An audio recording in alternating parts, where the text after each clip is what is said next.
Bonjour mes chapapeurs, j'espère que vous allez bien. Moi, c'est pas la grande forme, je suis un peu grippée, d'où la petite pause pour les traductions des podcasts de papa.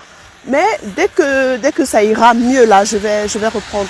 Néanmoins, ce matin, j'ai vu une vidéo qui a attiré mon attention. Je vais la partager avec vous et on se voit juste derrière pour les commentaires. Regardez attentivement la vidéo et on commente juste derrière.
Pourquoi ça chie comme ça?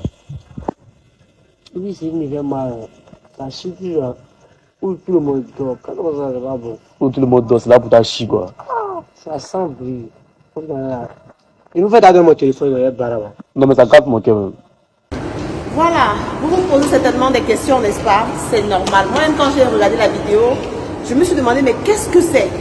Au fait, ce sont des jeunes qui s'adonnent à des pratiques très très dangereuses pour la consommation des stupéfiants, des drogues. Mais là, il s'agit d'un comprimé spécifique. Je ne sais pas si c'est le comprimé qu'on appelle Kadhafi ou c'est la pratique qui s'appelle Kadhafi. Mais c'est un challenge qui consiste à consommer ce comprimé et résister le plus longtemps possible. C'est-à-dire que tu prends le comprimé et on voit si tu vas, quelle est la durée que tu vas mettre debout sans tomber. Donc ça, c'est un challenge qui a été lancé par des jeunes. Je crois là, c'est en Côte d'Ivoire. Et beaucoup de jeunes s'adonnent à ces pratiques. C'est tellement dangereux. Parce que, voyez-vous, vous consommez un truc et vous ne savez pas ce qui se passe dans votre corps. Vous êtes affaibli, vous êtes fatigué. C'est tellement dangereux. Ma question est la suivante. Qui sont les producteurs de ces comprimés? Parce qu'on peut arrêter les jeunes, hein, on peut arrêter les jeunes. Et très souvent, quand on les arrête, c'est le même récit. Je suis orphelin de père et de mère. Ou alors, je suis orphelin de mère. Mon père s'est remarié. Et la femme de mon père ne voulait pas me voir à la maison. Du coup, je suis sortie. C'est dans la rue qu'on m'a adopté. Et voilà les conséquences. Donc, les jeunes, pour moi, ce sont des victimes.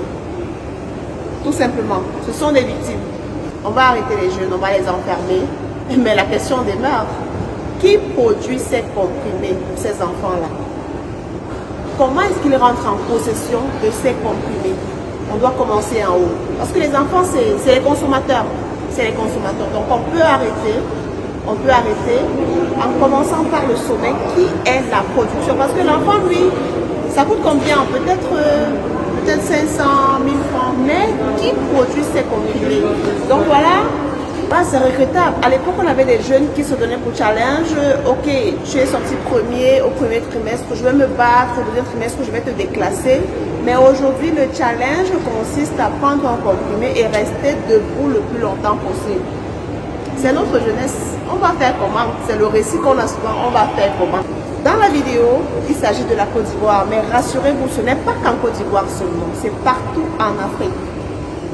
Comment faire pour éradiquer ce fléau qu'est la drogue? Répondez en commentaire. Quant à moi, je suis dépassée. Bonne journée.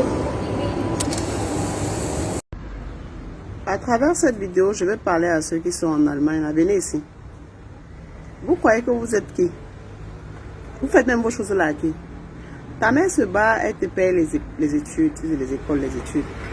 Ton père ne dort pas, il fait les ndjangi, il met 1+1 pour avoir 2, il se bat, il paye les études. Il t'envoie en Allemagne, il dépose la caution. Tu finis l'école, tu es bon, tu n'as pas fini, tu es encore en train de ton père t'appelle. Ouais, papi, c'est comment l'école là-bas? Papa, laisse-moi comme ça, je suis là comme ça, ma tête me fait mal, demain j'ai les classes-bois. Ton père va comprendre que classe-bois c'est quoi? Ta mère t'appelle, c'est comment? Il t'a appelé, tu n'étais pas disponible, il t'a allé faire un home-tour. Home-tour c'est quoi? Home-tour c'est quoi? Vous parlez, vous mélangez, vous faites sciemment, vous voulez montrer qu'un Allemand même qu'il ne parle même pas bien. Mais quand il veut montrer à sa mère qu'il a un peu moins, alors que quand on fait même coup, il dort. Et en Allemagne, il a respecté nous. Vous croyez que vous êtes qui? Quand si on parlait bien le français, si on parlait bien l'allemand, nous mélangeons plus les mots pour nous perdre. Que j'étais allé faire un classement, même que quand on m'a donné le 6, l'autre dit qu'il faisait Umzug. Tu connais que Umzug là? Je vous entends encore dans vos bêtises là.